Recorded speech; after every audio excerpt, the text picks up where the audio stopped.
салом ба ҳамаи тамошобинон, хуш омадем ба канали Арзанда. Иди Қурбон наздик шуда истодааст ва аллакай бисёриҳо менависанд ки ягон ширинӣ ё ки торт тайёр кунед ва имрӯз бошад ҳамроҳ тамошобинони гиромӣ як намуд ширинии бениҳоят болаззатро, аниқтараш ки пахлаваро тайёр мекунем. Хуб рафтем акнун. тамошобинони гиромӣ, дар аввал хамири пахлаваро тайёр мекунем. Маҳсулот барои мо ба мо лозим аст 4 дона тухм, 1 қошиқча сода, 200 грамм шакар, 250 грамм сметана ва орд лозим аст. Дар аввал ба 4 дона тухм шакарро меандозем ва омехта мекунем. тамошобинони гиромӣ, боз ман фаромӯш кардам гӯям ки ба маҳсулоти пахлава боз 200 грамм маргарин лозим. Дар ин ҷо ман 200 грамм маргаринро аллакай об кардам ва ба шакар ва тухм меандозем. Акнун омехта мекунем то ки шакар об шавад. Ва акнун сметанаро низ меандозем. боз омехта мекунем ва содаро меандозем. Акнун ордро низ меандозем.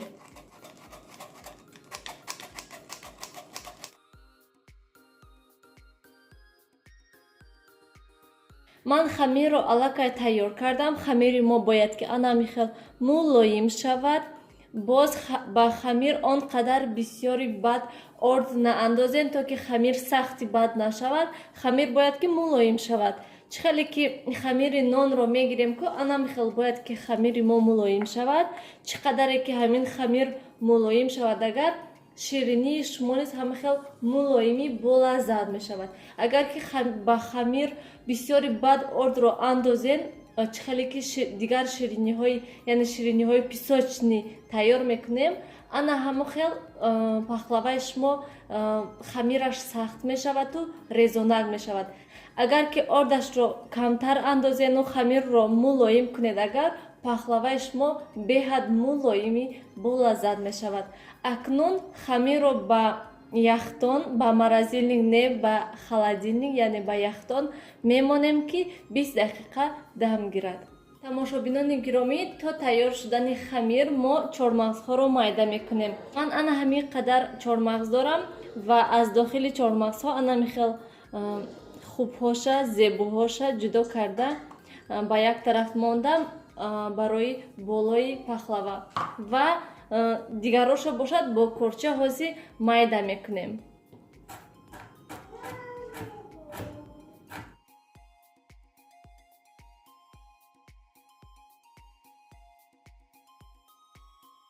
ман аллакай чормағзро майда кардам. ана ҳамихел аз ҳадди бад майда накардам, барои он ки ба мо ҳамихел маъқул аст ки камтар дар вақти хӯрдан ҳамин чормағзро ҳис кунӣ, на ин ки аз ҳадди бад майда накардам. хуб, акнун чормағзро ба як тараф мегузорем. ба ягон косаи алоҳида сафедии тухмро меандозем ва 2 қошиқи дигар шакар меандозем.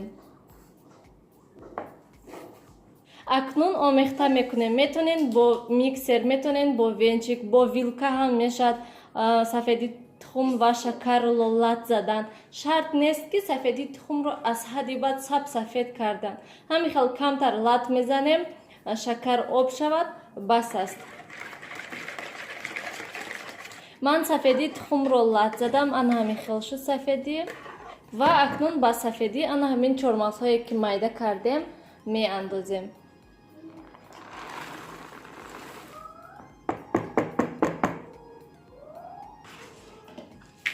омехта мекунем. боз шахсоне ҳастанд ки мавиз меандозанд. боварӣ дорам ки бо мавиз ҳам болаззат мешавад. ана тамошобинони гиромӣ, хамири мо хела дам гирифт, сахт шуда ва акнун хамирро 3 тақсим мекунем.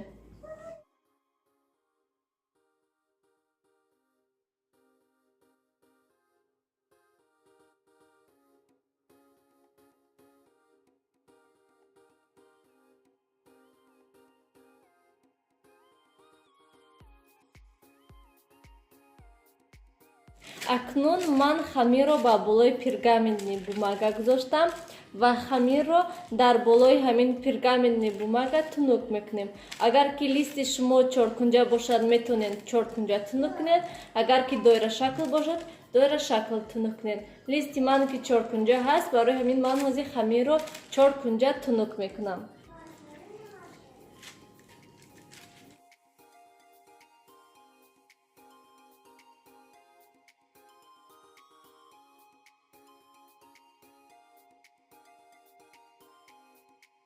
чихеле ки мебинем тамошобинони гиромӣ, ман зволаро каме тунук кардам ва акнун зволаро ҳамин хел бо пергаментни бумага гирифтам ва ба листи тафтон мегузорем.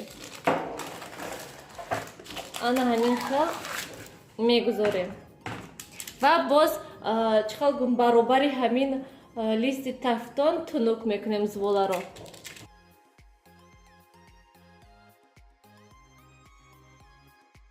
ана ҳамин хел зволаро ман тунук кардам. Тамошобинони гиромӣ, боз шумо метавонед ки ба листи тафтон пергаментни бумага намонеду ҳамин хел зволаро дар дохили ҳамин листи тафтон тунук кунед. ин хел ҳам нағз мешавад.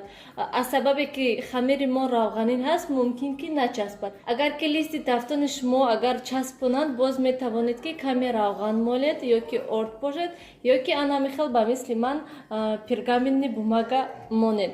ва акнун ҳамаи зволаҳоро ҳамин хел тунук карда, баъд маҳсулотро меандозем.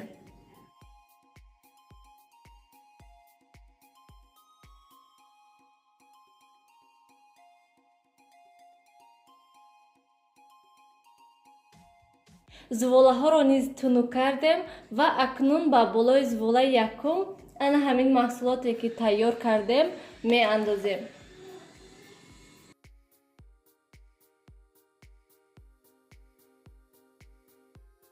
ана ҳамин хел маҳсулотро андохтем, ҳамаша як хел гузоштем. аз ҳадди баъд бисёр наандозем тамошобинони гиромӣ, то ки баъд пахлаваи шумо накафад. ва акнун зволаи дуюмро ба болои ҳамин зволаи якум мегузорем.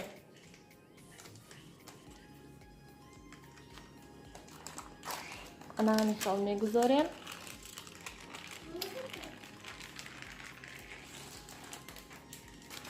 ва мечаспонем.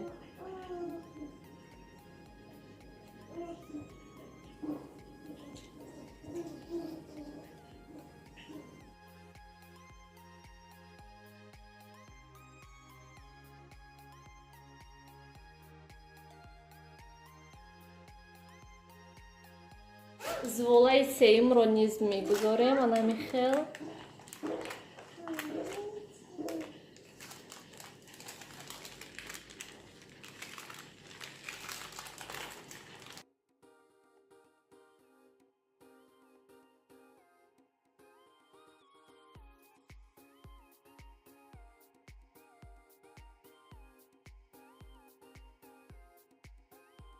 ана ҳамин хел ҳамаи зволаҳоро чиндем, болои ҳам ана ҳамин хел тайёр шуд паҳлаваи мо. ва акнун ба болои паҳлава мо каме тухм мемолем. ман дар инҷо зарди тухм дорам, зарди тухм мемолам. акнун бо корча бо ҷои тезиш нею бо ҷои кундаш мекашем. чихеле ки буридан дар кор ҳамон хел мекашем, намебурему, балки ҳамин хел мекашем, тамом.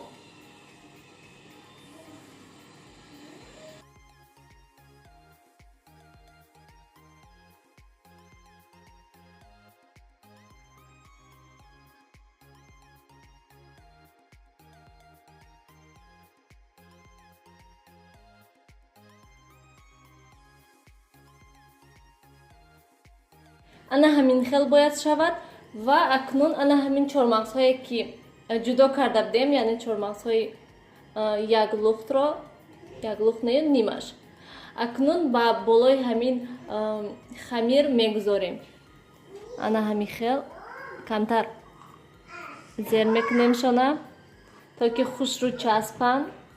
ана ҳамин хел мерасида бошад, намерасида бошад.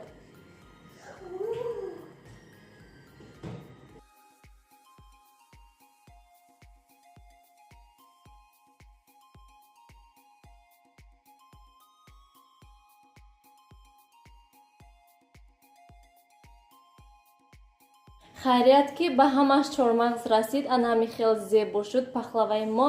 акнун ба тафтон мемонем ба 180 дараҷа гармӣ дар муддати 30 дақиқа тайёр мешавад. тамошобинони гиромӣ, пахлаваи мо ан ҳами хел сурх шуд, хело зебо шуд. хай акнун ин гирдош сурх намешавад тафтони манда. акнун ба болои пахлава ман каме асал меандозам. агар ки ман асалро камтар об кардам, боз шумо тамошобинони гиромӣ метавонед шакар ва об андозед. масалан 1 қошуқ шакарда 1 қошуқ об андохта баъд ба болои пахлава резед. агар ки асал дошта бошед, асал андозед, боз ҳам болаззаттар мешавад.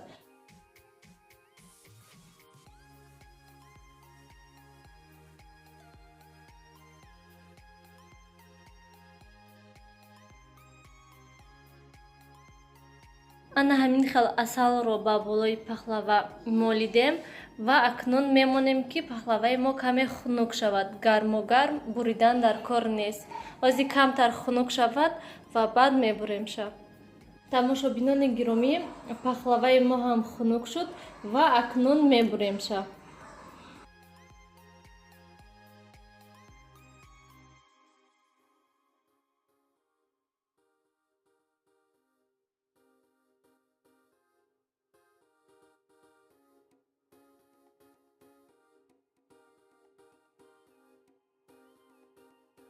тамошобинони гиромӣ, пахлаваи мо ҳам тайёр шуд. шумо низ ҳатман барои наздикони худ ва барои рӯи дастархони худ тайёр кунед. ба ҳамаи шумо иштиҳои таом хайр. то дидори оянда. дар паноҳи худо бошед.